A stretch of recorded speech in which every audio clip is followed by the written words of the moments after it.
Sutra Teratai yang menakjubkan. Bab 17, Pembedaan Jasa Kebajikan. Xun Fa Xiang Sutra Teratai, episode 1584. Dengan keyakinan, pemahaman, dan kebijaksanaan jernih membuka pintu dari prasna. Hendaknya menghancurkan segala pandangan sesat, menyimpan kekuatan energi, dan memusatkan jiwa jasmani, agar seluruh pikiran terkonsentrasi dan tenang-tentram. Inilah melatih pemikiran benar. Dengan keyakinan, pemahaman, dan kebijaksanaan jernih dapat membuka pintu dari prasna dan batin memunculkan perasaan sukacita dalam dharma, serta batin tetap fokus tak tergoyahkan. Harus bersungguh hati dalam menekuni ajaran Buddha. Hal yang paling berharga adalah menghancurkan segala pandangan sesat. Yang paling penting dalam menekuni ajaran Buddha adalah hati kita harus benar, tidak boleh menyimpang dalam pandangan sesat. Masar sering mengatakan sebuah kalimat, penyimpangan sehelai rambut menyebabkan perbedaan ribuan mil. Penyimpangan sehelai rambut sebersit pikiran menyebabkan ribuan pikiran salah. Arah juga akan menyimpang, jadi makhluk awam menderita. Menderita pada pemikiran dan penyelesaian menyimpang. Konsep pikiran kita, keyakinan, dan pemahaman kita semuanya adalah menyimpang. Jadi, kegelapan batin dan kerisauan dan lain-lain membuat kita bingung dan tidak akan sadar. Ini adalah karena sesat. Sesat artinya tidak benar. Pengertian dari sesat adalah penyimpangan. Mari kita meluruskan pikiran kita yang telah menyimpang saat ini. Jadi, kita hendaknya menghancurkan segala pandangan sesat. Sering memberitahu semua orang harus menjaga dengan baik sebersit niat pikiran. Bukankah itu yang kita katakan beberapa hari terakhir ini? Pikiran senantiasa dalam meditasi. Meditasi ini bukan hanya duduk di sana. Meditasi adalah samadhi. Samadhi dinamakan sebagai pikiran benar. Artinya, kita harus fokus dalam pemikiran yang benar. Pemikiran yang benar ini demikian dinamakan pikiran senantiasa dalam meditasi. Bukan suruh Anda dari pagi sampai malam hanya duduk di sana untuk meditasi. Tetapi adalah perlu kita senantiasa mengontrol hati kita ini agar tidak menyimpang. Jadi, kita perlu berusaha keras. Memupuk kebajikan adalah berusaha keras. Kita harus membuat hati kita ke arah yang benar. Maka apa yang kita lakukan tidak akan menyimpang. Dengan hati yang benar, tidak ada kesalahan dalam memandang orang dan melakukan sesuatu. Pikiran benar seperti ini sangat penting. Setiap orang harus benar-benar merenungkannya dengan bersungguh hati. Jadi, jika hati kita benar, maka menyimpan kekuatan energi dan memusatkan jiwa jasmani, agar kekuatan energi kita tidak tersebar sia-sia. Dalam keseharian kita harus melatih samadhi. Artinya adalah melatih pemikiran benar, menjaga pemikiran kita agar tidak bocor. Di sini disebutkan menyimpan kekuatan energi dan memusatkan jiwa jasmani. Untuk mengingatkan kita semua agar menyimpan kekuatan energi. Tidak menyia-nyiakan kekuatan energi ini, kita harus benar-benar memusatkan hati kita. Inilah yang disebutkan menyimpan kekuatan energi, tidak memikirkan yang tidak-tidak. Sembarangan berpikir ini menyia-nyiakan sedikit demi sedikit energi kita. Ini adalah pemborosan kekuatan energi. Beginilah makhluk awam dalam keseharian. Kita membiarkan konsentrasi dan pikiran kita menjadi kusut. Sedangkan dalam ajaran Buddha, kita seharusnya belajar untuk menyadari. Belajar memusatkan konsentrasi. Ini disebut menyimpan kekuatan energi. Setiap waktu, hati kita haruslah sangat terpusat dan terkonsentrasi. Bersungguh hati, tidak membiarkan energi menjadi bocor dan memboroskan. Dulu, dalam waktu beberapa saat, selalu memberitahukan kepada kita semua, mengatakan kepada kita agar tanpa kebocoran. tanpa kebocoran dan kehilangan. Namun, dari mana datangnya tanpa kebocoran ini? Mendengar, merenungkan, dan mempraktekkan. Menjaga sila, keteguhan hati, dan kebijaksanaan. Mendengarkan Dharma, berpikir dengan sungguh-sungguh. Jangan datang dengan hati yang tidak tenang untuk mendengarkan Dharma. Harus datang dengan hati yang semangat dan tulus untuk mendengarkan Dharma. Dengan sangat semangat, dengan penuh ketulusan datang mendengarkan Dharma, ini disebut dengan hati penuh semangat dan tulus. Mendengarkan, semangat dan tulus datang mendengarkan Dharma, secara alami Dharma masuk ke dalam hati. Baru ada cara untuk berlatih. Maka disebut mendengarkan, merenungkan, dan mempraktekkan. Dengan penuh semangat setelah menerima Dharma dengan tulus, kamu dapat dengan sungguh-sungguh merenungkan arti dan manfaat dari Dharma. Sudah ada arti dan manfaat, arahnya sudah benar. Kita akan dapat menggunakan sepenuh hati dalam melakukannya. Pergi melatih diri, pergi melangkah ke depan. Dengan begini disebut melatih amal kebajikan. Dari dalam lubuk hati mau mengumpulkan semangat dengan sungguh-sungguh, jangan sampai menjadi kacau balau. Jiwa jasmani ini beberapa hari yang lalu sudah dibahas. Niat pikiran yang paling murni, esensi dari semangat kita itu adalah jiwa jasmani. Selalu dikatakan 3 jiwa rohani atau jiwa halus dan 7 jiwa jasmani. Kita selalu menjaga pikiran kita dalam meditasi. Pikiran kita senantiasa berada dalam perhatian benar. Oleh itu, kita harus bersungguh hati mengingat beberapa kata ini. Jika demikian, kita dapat memperoleh seluruh pikiran terkonsentrasi dan tenang-tentram. Pikiran kita barulah dapat terkonsentrasi, menjadi tenang dan tentram. Barulah tidak akan mudah terganggu. Semangat dan kekuatan perhatian harus fokus dan konsentrasi. Ini disebut sebagai pemikiran benar. Kita semua tahu bahwa saya menyebut meditasi sebagai pemikiran benar. Meditasi tadi telah dikatakan, fokus pada pikiran kita atau melenyapkan pandangan sesat. Ini semua perlu menyesuaikan diri terhadap perhatian benar. Meditasi adalah samadhi. Samadhi disebut sebagai meditasi. Kata yang berbeda namun memiliki makna yang sama. Jika kita menjelaskan meditasi secara mendalam, terlalu mendalam dan menakjubkan, sebagian orang yang menghabiskan energi mereka untuk memahaminya, sebaliknya malah menyebabkan masalah. Kita memahaminya dengan cara yang benar dan mudah dipahami, serta batin dapat dijaga dengan baik. Dengan kata yang sederhana, untuk memahami perhatian benar dan meditasi. Bagaimana kita melakukannya?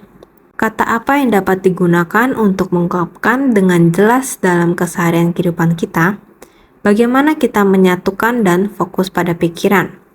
Dengan metode yang demikian seharusnya dapat kita pahami sehingga seluruh pikiran terkonsentrasi dan tenang-tentram. Dapat menghancurkan pandangan sesat, dapat menyimpan kekuatan energi dan memusatkan jiwa jasmani, yakni membuat jiwa kita terpusatkan. Inilah yang disebut dengan mendapatkan konsentrasi. Dengan demikian, batin dan jiwa kita dapat terpusatkan. Inilah kekuatan. Ada kekuatan konsentrasi, ada konsentrasi, maka ada kekuatan. Jika batin dapat terkonsentrasi, maka ada kekuatan. Semuanya harus dimulai dari pemikiran benar. Yang dikatakan di atas, menghancurkan semua pandangan sesat dan menyimpan kekuatan energi dan memusatkan jiwa jasmani, inilah agar seluruh pikiran terkonsentrasi dan tenang tentram dari pemikiran benar. Ini semua ada di jiwa dan pemikiran kita. Seringkali dipikirkan harus bagaimana untuk melatih diri. Sebenarnya, hal-hal ini jika dapat dipahami dengan jelas oleh semuanya, maka pelatihan diri sebenarnya begitu sederhana. Pemikiran benar harus dimulai dari mana? Dari keyakinan dan pemahaman.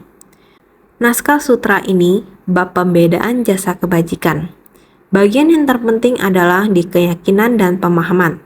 Tidak peduli jika kelima paramita yang kamu miliki sebelumnya. 5 paramita ini kamu gunakan dalam waktu yang cukup lama. Masih tetap harus terdapat sebuah keyakinan dan pemahaman. Dengan memiliki keyakinan dan pemahaman yang benar, barulah dapat menghayati paramita prajna, kebijaksanaan. Jika tidak ada prajna, layaknya seperti sebuah perahu yang tidak dapat menepi. Berapa lama kamu membawa kapal ini jika tidak ada sebuah arah? Lalu bagaimana dapat menepi? Hanyalah prajna. Sehingga 5 paramita sebelumnya, yakni untuk membantu kita, namun yang terpenting adalah kekuatan dari arah. Harus menggunakan kebijaksanaan. Kebijaksanaan ini membutuhkan keyakinan dan pemahaman.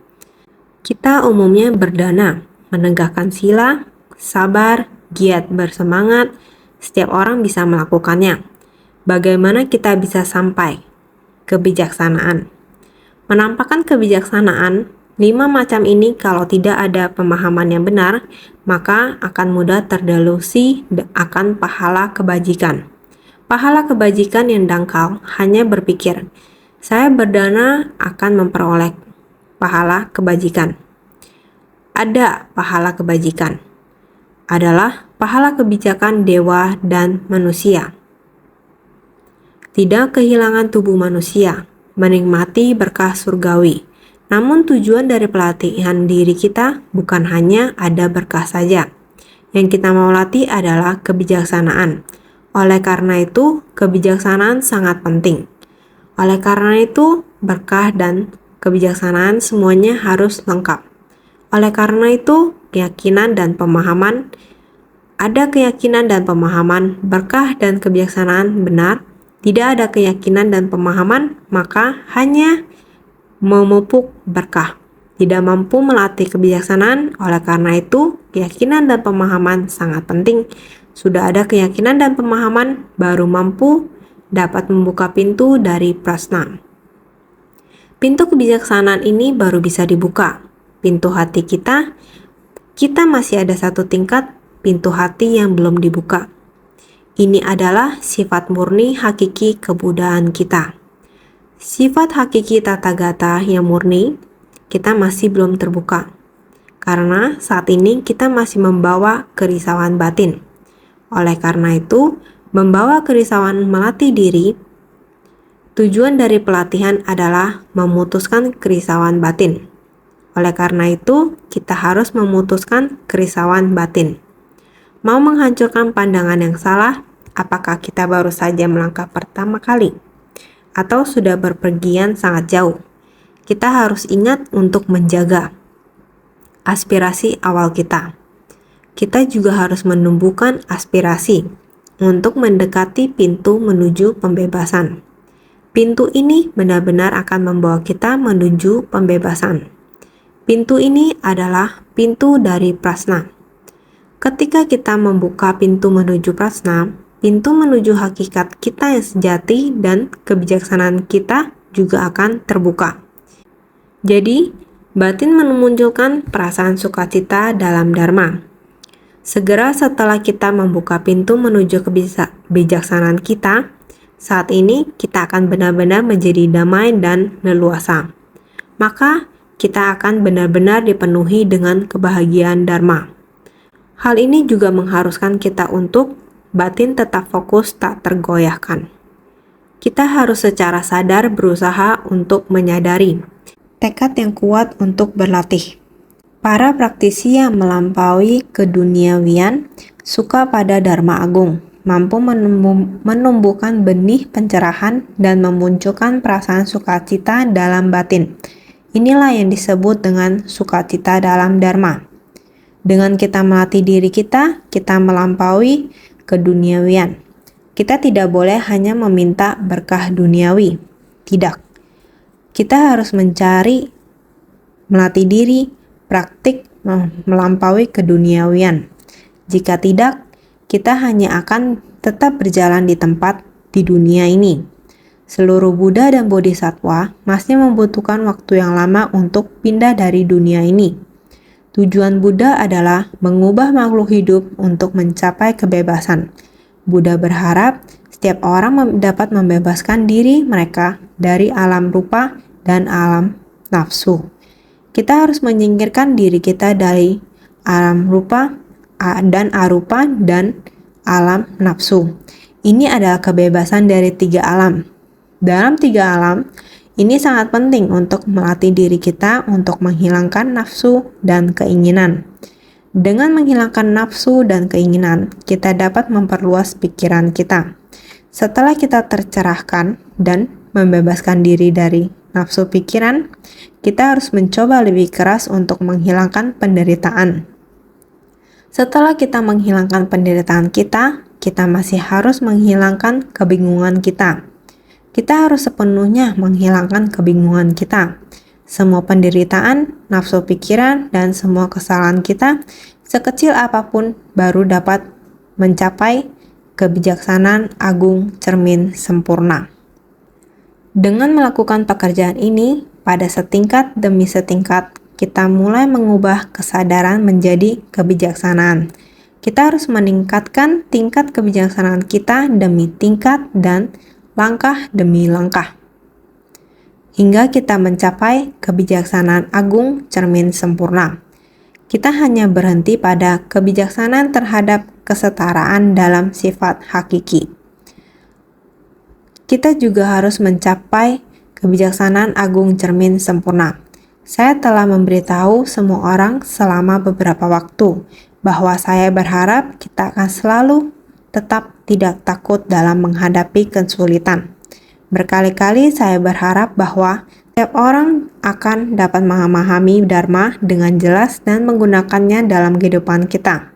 Selama kita hidup, kita harus menggunakan setiap jenis alat yang tersedia bagi kita di dunia ini. Hanya di dunia ini kita memiliki kesempatan untuk berlatih, memberi.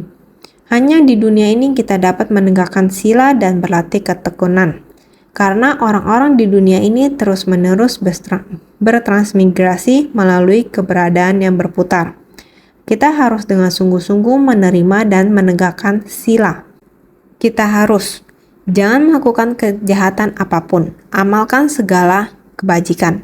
Kita harus tekun melakukan apa yang baik, menegakkan sila sambil melenyapkan semua kejahatan. Kita harus berada di dunia manusia untuk memperoleh kesempatan melakukan semua ini. Oleh karena itu, kita harus bersungguh-sungguh, harus menegakkan sila, harus berupaya semangat. Yang diperlukan adalah kesabaran. Dengan adanya kesabaran, barulah kita dapat terus giat bersemangat. Barulah kita mampu berusaha untuk memahami apa yang dinamakan dengan pengetahuan dan pandangan benar. Bagaimana agar batin dapat konsentrasi dan tenang? Kelima hal ini jika bukan berada di tengah orang banyak, maka tidak akan memperolehnya.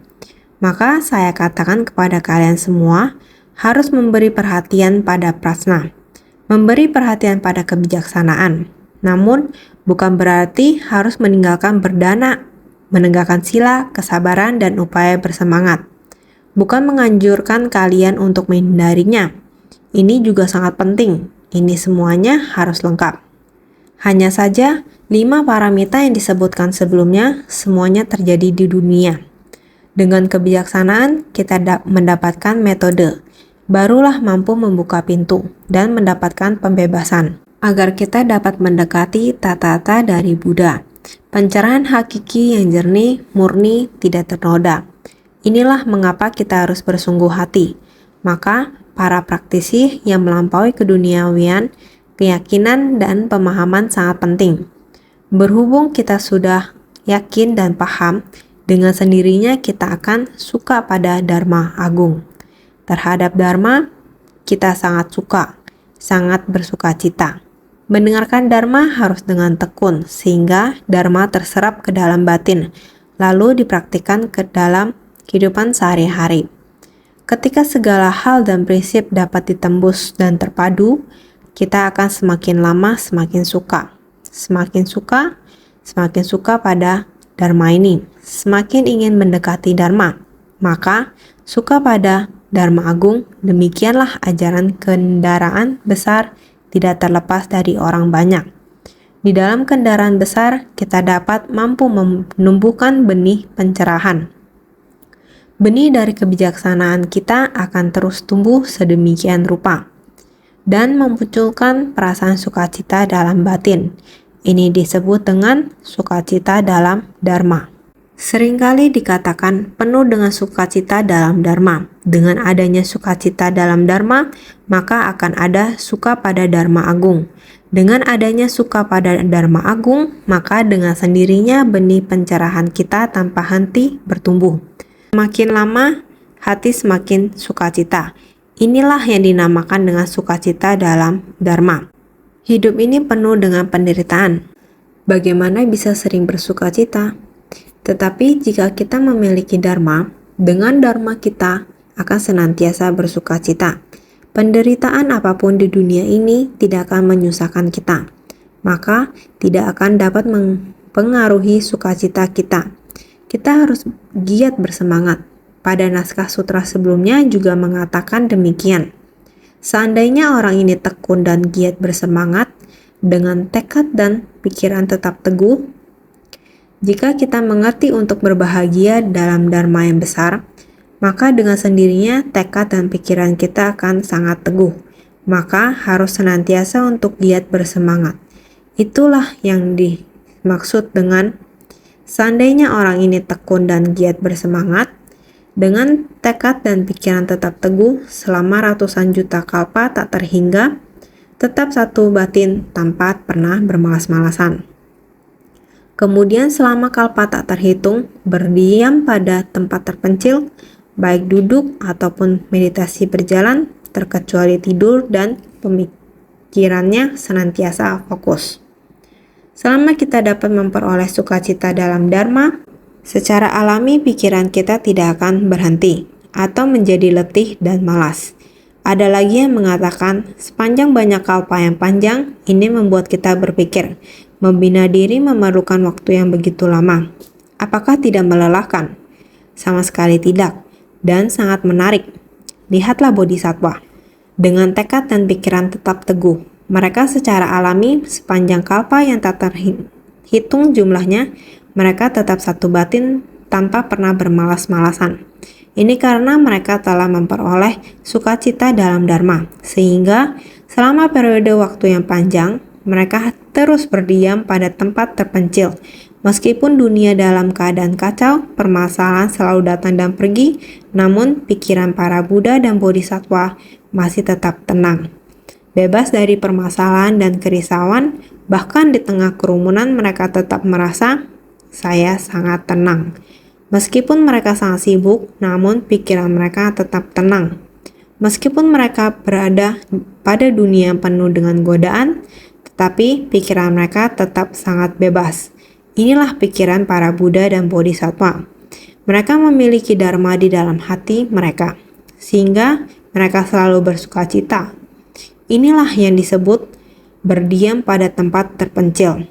Oleh karena itu, baik duduk ataupun meditasi berjalan, terkecuali tidur, pemikirannya senantiasa fokus. Kita hendaknya selalu dalam keadaan berpikiran benar. Sebenarnya saat kita tidur maupun bermimpi, kita masih melatih diri. Semua orang hendaknya selalu mengingat ini. Bukankah ini yang diajarkan dalam 4 praktik penuh kedamaian dan kebahagiaan? Walaupun kita dalam keadaan tidur maupun bermimpi, kita masih melatih diri, juga masih melakukan meditasi berjalan, juga masih mendengarkan Dharma, juga masih membabarkan Dharma. Inilah sukacita yang selalu hadir di mana saja. Walaupun di dunia yang dipenuhi dengan godaan, di mata para praktisi seperti berada di lingkungan yang tenang. Sehingga batin yang jernih akan tetap jernih. Batin yang bijaksana akan tetap bijaksana. Apa yang disebut dengan noda batin? Pada dasarnya, para praktisi tidak memiliki noda batin, namun mereka masih memiliki noda batin. Ini artinya bahwa pelatihan diri kita masih kurang. Oleh karena itu, kita hendaknya lebih giat bersemangat. Naskah sutra selanjutnya menyatakan, dikatakan sebab musabab ini dapat membangkitkan segala tingkatan meditasi mendalam. Selama 800.000 kotikalpa, berdiam dengan tenang dengan batin tidak kacau. Berpegang pada berkah dari satu batin ini, bertekad untuk mencari jalan tiada tara, bahwa aku akan memperoleh kemahatauan dan menuntaskan segala batas dari tingkatan meditasi mendalam. Sutra Teratai Bab 17, Pembedaan Jasa Kebajikan. Kita harus mengingat ini dan harus lebih bersungguh hati. Satu batin, kita hendaknya lebih bersungguh hati memahami. Berpegang pada berkah dari satu batin ini. Kita hendaknya bersungguh hati untuk satu niat batin ini. Setiap hari kita sering melafalkan Sutra Teratai. Naskah Sutra Teratai yang kita pakai adalah naskah awal atau pertama dari ritual pertobatan bunga teratai. Sebelum kita memasuki ritual pertobatan, kita akan membaca atau melafalkan bait ini. Bait yang sering kita lafalkan saat melafalkan Sutra Teratai. Bukankah kita sering memuja dengan melafalkan bait ini? Dalam ritual pertobatan bunga teratai disebutkan, kami dengan segenap hati memberi penghormatan pada para Buddha yang berdiam selalu pada 10 penjuru. Kami dengan segenap hati memberi penghormatan pada Dharma yang berdiam selalu pada 10 penjuru. Kami dengan segenap hati memberi penghormatan pada Sangha yang berdiam selalu pada 10 penjuru. Kami dengan segenap hati memberi penghormatan pada para Buddha yang berdiam selalu pada 10 penjuru. Para Buddha yang berdiam adalah memenuhi segala alam dharma pada alam semesta ini. Pemikiran kita yang benar, samyak samkalpa, meliputi segala arah dengan pemikiran benar. Maka tidak ada tempat di mana dharma tidak benar. Tidak ada tempat yang bukan tempat melatih diri. Juga tidak ada tempat di mana Buddha tidak ada. Setiap tempat ada Buddha yang menetap selamanya, Dharma yang menetap selamanya, dan Sangha yang menetap selamanya. Jadi kita sering mengatakan bahwa setiap saat adalah saat penuh keberuntungan. Setiap tempat adalah tempat sempurna. Orang-orang sering mengatakan, maka kita cari hari baik. Mereka mau melakukan segala sesuatu harus mencari hari baik. Jika ingin membangun rumah, mereka perlu mencari ilmu bumi atau geografi dan arahnya. Apakah harus seperti ini? Selama beberapa dekade terakhir, kita tidak pernah menunggu waktu yang bagus untuk memulai proyek. Kita bisa memulainya kapanpun kita bisa. Tidak perlu waktu yang tepat dan hari yang bagus. Setiap waktu adalah waktu yang bagus. Kita tidak melihat arah. Setiap tempat adalah tempat yang bagus, yang menguntungkan. Ini adalah makna dari para Buddha yang berdiam selalu pada 10 penjuru. Buddha adalah pencerahan sempurna, Sambodhi, dan kita akan menemukan bahwa setiap arah adalah pencerahan sempurna, Sambodhi. Selama kita menemukan lokasi yang sesuai dengan keinginan kita, maka disebut memuaskan, disebut tempat atau posisi benar. Inilah tempat atau posisi benar. Seperti saya duduk di sini sedang berbicara. Kalian ingin duduk di arah mana? Tentu saja sudah semestinya ke arah ini. Dengan demikian kalian bisa melihat, bisa mendengar, dan konsentrasi. Ini disebut suatu hal, tetapi juga prinsip kebenaran. Sudah semestinya merupakan prinsip kebenaran juga suatu hal. Ini adalah sama prinsip kebenarannya. Makanya dengan segenap hati memberi penghormatan pada para Buddha yang berdiam selalu pada 10 penjuru. Semuanya adalah Buddha. Di bagian belakang dari Sutra Teratai, Bodhisattva Sadapaributta. Kalian belum pernah mendengar bagian ini, namun sudah sangat kenal dengan Bodhisattva Sadapaributta. Semua orang adalah Buddha. Semua tempat adalah tempat di mana beliau memberi penghormatan melalui prinsip kebenaran yang sama, maka semuanya adalah Dharma. Yang bisa terlihat, benda yang memiliki bentuk, semuanya memiliki prinsipnya. Prinsip itulah Dharma. Maka semuanya tersebar di berbagai penjuru. Maka memberi penghormatan di 10 penjuru Dharma dan juga berdiam pada 10 penjuru Dharma sudah ada sejak zaman dulu. Dan juga memberi penghormatan kepada Sangha yang berdiam selalu. Sangha adalah merupakan tata karma.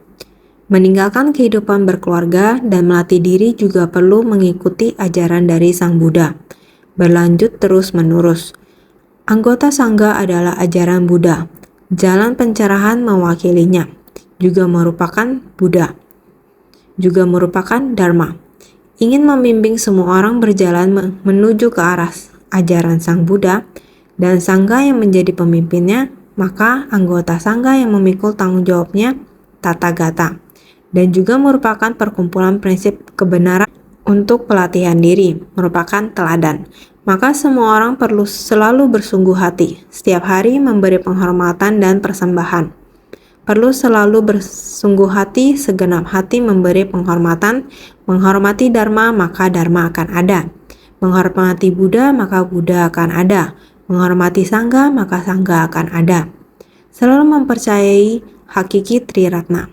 Selalu ada selamanya. Semua orang dikaruniai. Dan ini seperti memberi sujud kepada diri kita sendiri. Tidak memiliki makna yang lain, yaitu harus satu hati. Maka naskah sutra berikutnya mengatakan demikian. Dikarenakan sebab musabab ini dapat membangkitkan segala tingkatan meditasi mendalam. Dikarenakan sebab musabab dari berbagai dharma bajik ini, senantiasa berdiam di tempat terpencil dan sunyi untuk memusatkan pikiran dan merenungkan dengan tenang akan segala sebab musabab baik. Itu sebabnya dapat membangkitkan segala kekuatan dari meditasi mendalam, dhyana. Hati kita selalu timbulkan rasa hormat, yang dimulai dari bagian teks ini hingga seterusnya.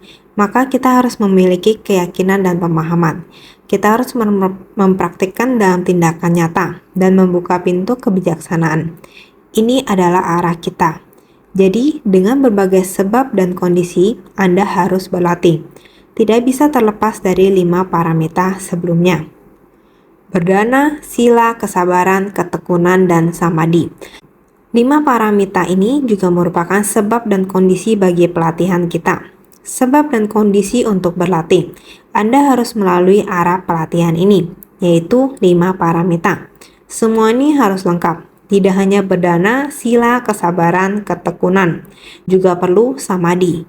Samadhi bukan hanya duduk bermeditasi. Seperti yang telah dikatakan sebelumnya, kita hendaknya menghancurkan segala pandangan sesat. Jika kita memiliki pandangan sesat, hanya duduk bermeditasi juga berbahaya. Tetap harus bersungguh hati. Maka, dikarenakan sebab musabab dari berbagai dharma bajik ini, digunakan berbagai sebab musabab dari berbagai dharma yang bajik. Dan dharma bajik sebelumnya ini tidak boleh berkurang. Maka, senantiasa berdiam di tempat terpencil dan sunyi. Kecuali jika diperlukan, kita melakukan apa yang kita bisa. Tidak perlu berada di tempat yang bising. Ketika ada kesempatan berlatih, harus fokus pada pikiran Anda. Hal-hal yang seharusnya dikerjakan, kita harus fokus mengerjakannya. Ketika harus fokus pada pikiran kita harus bersungguh hati untuk fokus. Oleh sebab itu, kita harus berdiam di tempat terpencil dan sunyi, karena upaya kita belum membawa kita ke tingkatan Buddha dan Bodhisattva. Ketika kita memasuki tempat-tempat yang bising dan ramai, untuk pergi bersama orang-orang dan berkumpul bersama mereka di tempat-tempat yang ramai, pikiran kita tidak akan pernah merasa damai. Kita perlu pikiran kita dalam keadaan damai. Ketika kita harus sibuk, kita harus menjalankan tugas kita dengan gembira. Ketika kita selesai dengan kesibukan, kita harus menenangkan pikiran kita. Ini juga merupakan tempat terpencil dan sunyi. Meskipun kita berada di antara manusia, setiap tempat bagi kita adalah tempat terpencil dan sunyi, di mana kita dapat bersantai, pikiran kita harus tenang. Kita harus melakukan apa yang kita bisa untuk mencapai keadaan seperti itu. Untuk memusatkan pikiran dan merenungkan dengan tenang akan segala sebab musabab baik. Yang terpenting, tempat terpencil dan sunyi itu bukanlah sebuah kamar yang kita sembunyi di dalamnya, atau masuk ke dalam tempat, kemudian bersembunyi di dalamnya. Itu dinamakan tempat terpencil dan sunyi. Bukan. Tapi adalah tempat di mana di dalam hati kita mendisiplinkan pikiran kita dan merenung dengan tenang. Perenungan yang tenang adalah meditasi. Perenungan yang tenang adalah pemikiran yang benar. Perenungan yang tenang adalah perhatian yang benar. Dalam pikiran kita sendiri, kita harus memfokuskan pikiran kita dan merenung dengan pemikiran yang benar. Berusaha sebaik mungkin agar tidak teralihkan. Dengan penyebab dan kondisi yang bermanfaat ini, kita harus dengan sungguh-sungguh terlibat dalam pemikiran yang benar dan perenungan yang benar. Bagaimana kita bisa berlatih berdana? Begitu kita berdana, apa yang harus ada dalam pikiran kita? Haruskah kita dengan serakah memperdebatkan pahala kita? Tidak. Kita harus segera melepaskan segala keserakahan dan perhitungan kita. Harus melepaskan dengan sepenuhnya. Kita harus mencoba melakukan hal-hal ini dengan baik dan berdana dengan memberi manfaat bagi orang lain. Setelah kita melakukannya, batin kita akan sangat tenang dan rileks, tanpa ada rintangan. Demikian baru benar-benar merupakan sebab dan kondisi yang baik. Sebab dan kondisi yang baik adalah tanpa adanya rintangan. Memberi manfaat bagi orang banyak tanpa ada rintangan, dengan kata sederhana adalah demikian. Bersumbangsi tanpa pamrih. Oh, saya merasa bersyukur. Bersyukur adalah bersukacita. Bersumbangsi tanpa pamrih adalah tanpa rintangan. Bersyukur. Itulah bersukacita dalam Dharma. Ini merupakan Dharma yang sangat sederhana. Ini disebut dengan tenang dan rileks. Disebut tempat terpencil dan sunyi. Batin kita sangat rileks. Apa yang kita lakukan adalah sudah berlalu. Kita tidak memiliki kekhawatiran. Segalanya adalah demikian alami. Apa yang kita dapatkan adalah tanpa rintangan dan hati bersyukur. Kita melewati dengan sangat bersukacita. Demikian kita akan menjadi rileks. Itu sebabnya dapat membangkitkan segala kekuatan dari meditasi mendalam. Jika Anda bisa demikian, kita secara alami akan bangkit dari samadhi. Anda bersumbangsi tanpa rintangan. Hati penuh bersyukur tanpa rintangan. Hanya sukacita dalam pikiran dan tiada yang lain. Ini adalah samadhi. Ini mulai dari Anda berdana, menaati sila dan kesabaran. Kita mendapatkan ketekunan dan kegiat bersemangat, memahami Dharma dan tanpa adanya rintangan. Kita akan sangat bersyukur dalam bersukacita dalam Dharma. Dalam kondisi ini, pikiran kita sangat alami, hati menjadi sangat stabil. Oleh karena itu, ini disebut samadhi. Ini disebut bersukacita dalam Dharma. Begitu sederhana. Seharusnya setiap orang dapat melakukannya tanpa kesulitan. Dalam kondisi demikian, kita tumbuh kebijaksanaan. Tentu saja ini membutuhkan waktu yang sangat panjang untuk melakukannya, bukan dalam waktu yang singkat. Jadi, selama 800.000 kotikapa, berdiam dengan tenang dengan batin tidak kacau, berdiam pada kesadaran ke-8. Saya Vitsnana, batin dalam kondisi tenang, tentram. Seperti yang saya katakan tadi, setelah bersumbangsi tanpa pamrih, hati bersukacita, inilah sukacita dalam Dharma. Ini memerlukan waktu yang sangat lama. Selama 800.000 kotikapa, berdiam dengan tenang dengan batin tidak kacau. Berdiam dalam kesadaran ke-8, tenang dan tentram. Yang sudah kita lakukan seperti yang telah kuceritakan beberapa waktu lalu. Mengubah kesadaran menjadi kebijaksanaan. Waktu itu sudah pernah bahas. Mulai dari 5 kesadaran pertama, kesadaran ke-6 dan ke-7, hingga kesadaran ke-8. Begitu sampai pada kesadaran ke-8, benih dari segala tindakan kita seluruhnya akan kembali pada kesadaran ke-8. Setiap benih adalah benih yang baik. Kita baru saja mengatakan bahwa itu semua adalah benih kebaikan. Jadi kita dapat hidup dalam ketenangan dan ketentraman.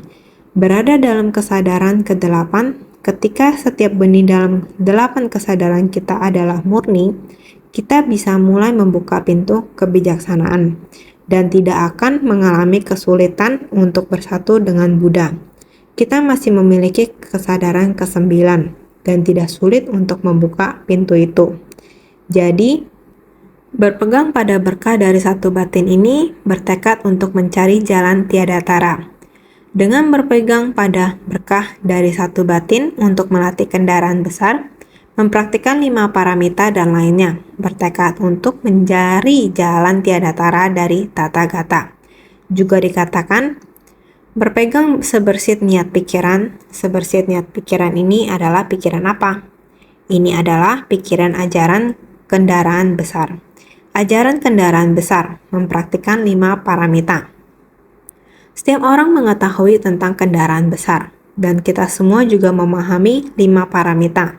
Kita harus menerapkan pikiran ajaran kendaraan besar untuk berpegang pada 5 paramita. 5 paramita disebut 5 paramita. Mereka semua menciptakan berkah di dunia manusia, memberikan manfaat kepada makhluk hidup tanpa hambatan. Ketika kita memperoleh rasa syukur itu, kita akan dipenuhi dengan kebahagiaan dharma. Ini semua adalah berkah. Bertekad untuk mencari jalan tiada tara dari tata gata. Kita harus melakukan lebih dari sekedar mencari berkah duniawi. Kita harus bertekad mencari jalan tiada tara dari tata gata. Ini adalah arah kita, arah untuk melatih diri. Bahwa aku akan memperoleh kemahatauan untuk menuntaskan segala batas dari tingkatan meditasi mendalam. Ini berarti bahwa kita akan mencapai kebijaksanaan melihat segala sesuatu sebagai kosong dari samadhi. Menuntaskan batas tertinggi dari segala tingkatan meditasi mendalam. Bahwa aku akan memperoleh kemahatauan dan menuntaskan segala batas dari tingkatan meditasi mendalam. Mengatakan pada diri sendiri memperoleh segala kebijaksanaan dari kekosongan dan menuntaskan batas tertinggi dari segala tingkatan meditasi mendalam. 5 paramita ini adalah 5 paramita yang sebelumnya berdana, sila, dan seterusnya. Ini telah memperoleh kebijaksanaan dari kekosongan. Untuk menuntaskan batas tertinggi dari segala tindakan meditasi mendalam, ini hanyalah batas tertinggi saja. Melakukan kebajikan tanpa kemelekatan. Juga tekun melatih diri dan giat menjalaninya. Juga harus bersabar.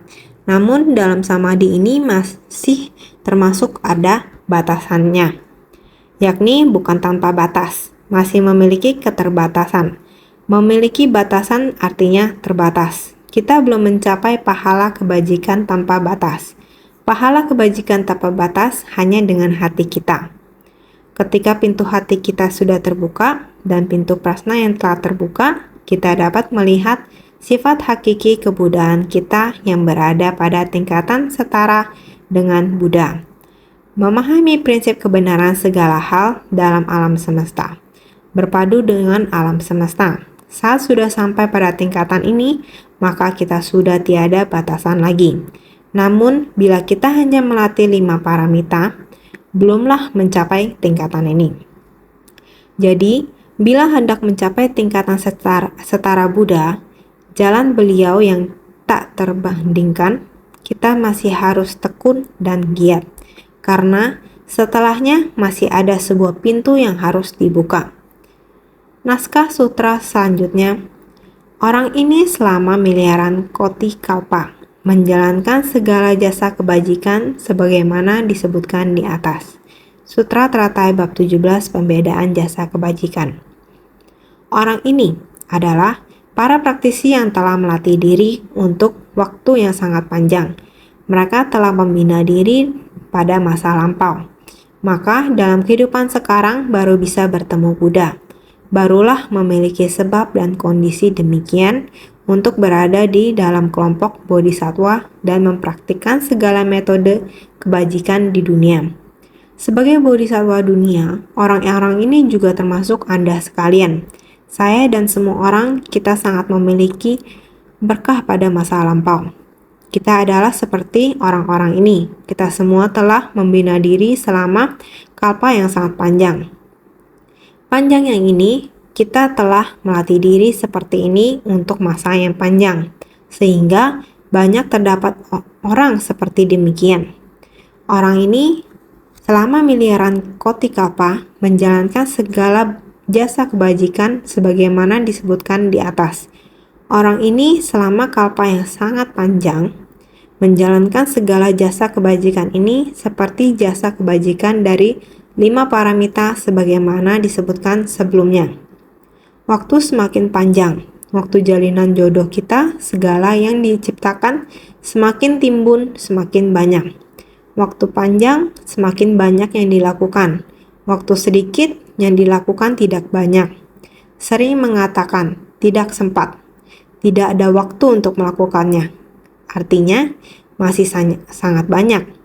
Kita masih belum melakukan, sudah tidak sempat.